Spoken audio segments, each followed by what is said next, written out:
Our 25th anniversary this year is for the company. I actually started, years before that. I started painting sperm for an educational film when I was 12 years old, believe it or not, at an animation company because I had interest in this and I'd looked these guys up in the phone book. After I did the sperm painting job, I was obviously still in high school, and so I had to negotiate around some of that.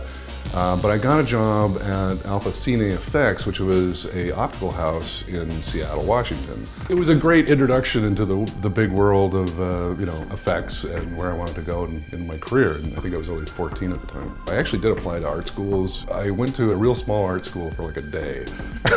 And I said, I can't do this, and that motivated me to, pack up my crap and move to California.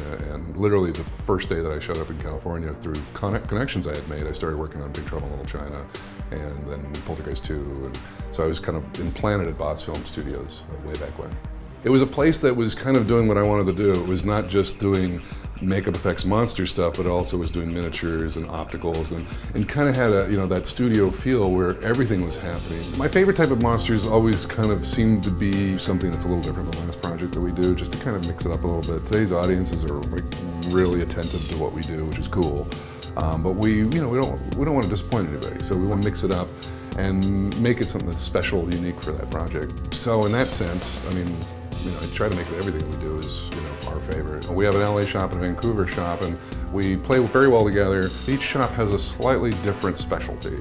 There are probably things that I might even be the only one noticing. So there will be certain cases where the LA shop will do Fringe stuff, but for the most part, the Fringe series has been done by our Vancouver shop, with the exception of season 1. Season 1 was in New York, and we didn't do that. The various universes don't really have a different style necessarily in terms of what we do.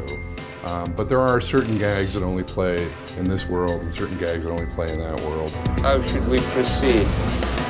We wait. True Blood is actually a lot of fun. That's done out of our LA shop, which is where we are now. And so we're just finishing the finale for season 5. There is just a plethora of obviously vampire effects, fangs and biting and withering and burning and all that type of stuff, which is always fun.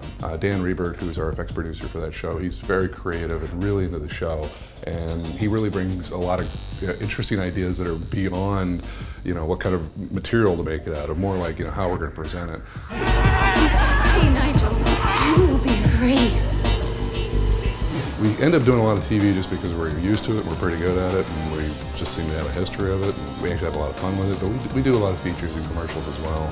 Especially these days, you can't just do one. You have to kind of be involved in several, because not every film project has monsters or makeup effects or this type of creative visual effects, and so we do a little bit for this movie and a lot of it for that movie and hardly anything for that movie, or maybe some makeup support for that, so it's, a lot of projects in there.